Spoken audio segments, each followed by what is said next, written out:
बिस्मिल्लाहिर्रहमानिर्रहीम अस्सलाम वालेकुम वरहमतुल्लाहि वबरकातुहू। नाज़रीन, तुहाडा अपना चैनल जीदार कमो एक बार फिर नवी स्टोरी दे नाल हाज़िर खिदमत है।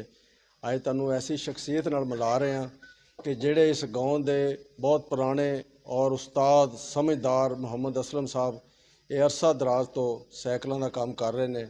माशाअल्लाह इतने जहीन और अच्छा काम करते हैं, इखलाक बड़ा अच्छा है, हर बंदे दे यानी कि काम आते हैं। तो ये अपने इस हुनर की वजह तो हुणे मोटरसाइकिलों का भी करन लग गए हैं। इन्हों को पुछने भी इन्हों कितना अरसा हो गया तो कितने इन्हों के शागिर्द ने। अस्सलाम वालेकुम जी। वालेकुम सलाम असलम साहब कितना अरसा हो गया जी। तुहानू काम मैंने कोई 5 साल हो गए साइकिलों का काम करदे जी।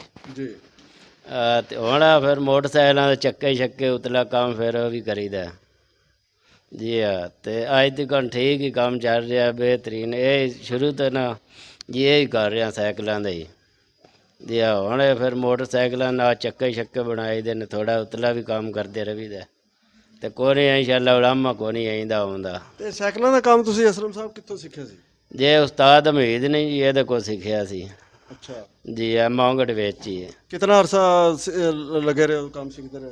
जे 2 साल काम सीखिया जी। ना स्कूल पढ़ता सी ना काम सीखता रहा माशाअल्लाह जी। हाँ, जबरदस्त ते 5 साल हो गए काम करदे हुण माशाअल्लाह जी। हाँ, ते कैसा लग्या तुहानू साइकिलों का जिहड़ा इतना अरसा तुहानू हो गया, तुसीं तो हुण बड़े मतलब समझदार हो गए, इस शागिर्द भी माशाअल्लाह तुहाडे काफ़ी ने। जी। हाँ, शागिर्द भी बहुत इन्होंने काम सिखाया शागिर्दां ने बतेरा, ते काम ने दिल ला कीता, बड़ा चंगा लग्या तां ही काम करते रहे हैं। बेहतरीन सी काम जी। हाँ, बहुत अच्छा काम से कीता है, जेड़ा 4 दिल लगाए चंगे लग गए ने। ते सारे अपना साइकिलों के पुर्जे वगैरह ये वो जिहड़े ने लिया के आपने रखे ने इत्थे या? जी। हाँ, मंडी तो लियावी दे ने, शहर तो ते नवा माल लिया के फिर उन्होंने पा के देईदा जी। हाँ, ते अपना हुण मोटरसाइकिलों का जिहड़ा कर रहे हो, ये जिहड़ा चक्के सीधे तुसीं करदे हो, ये हर बंदे कोल ते हो ही नहीं सकदे। जी। हाँ, बतेरे बंदे करते ने, मेरे कोई ज़्यादा ही तो सारे मोटरसाइकिलों वाले मेरे कोई करांदे ने अच्छा जी। हाँ, ते ते अंदर आ जाओ, अंदर दिखाओ जी। देखो इन्हों का माशाअल्लाह बड़ा अच्छा वसी कारोबार है। इन्हों दे मतलब कोई 10 15 20 इस तो ज़्यादा शागिर्द भी इन्हों को इत्थे काम करते हैं और बड़ी अच्छी महारत नाल काम करते हैं। शागिर्द ते किस तरह जल्दी सिखा रहे हो या कोई? ले कोई 2 साल लग ही जाते ने शागिर्द नाल जी। हाँ, वो तो शागिर्द दे अपने वैसे तो काम होंदा है ना।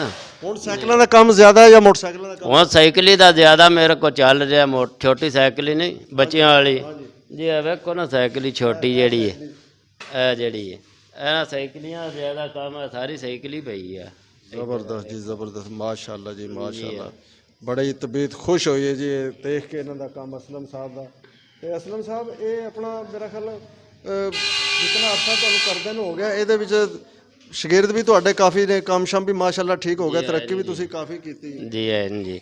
नहीं, बहुत अच्छा काम हो गया जी। शागिर्द भी बतेरे होने, फिर रखे है शागिर्द, वो गया छुट्टी है जुमा जी। हाँ, थैंक यू जनाब। नाजरीन इस दे नाल ही इजाज़त दो। ओके, खुदा हाफिज़।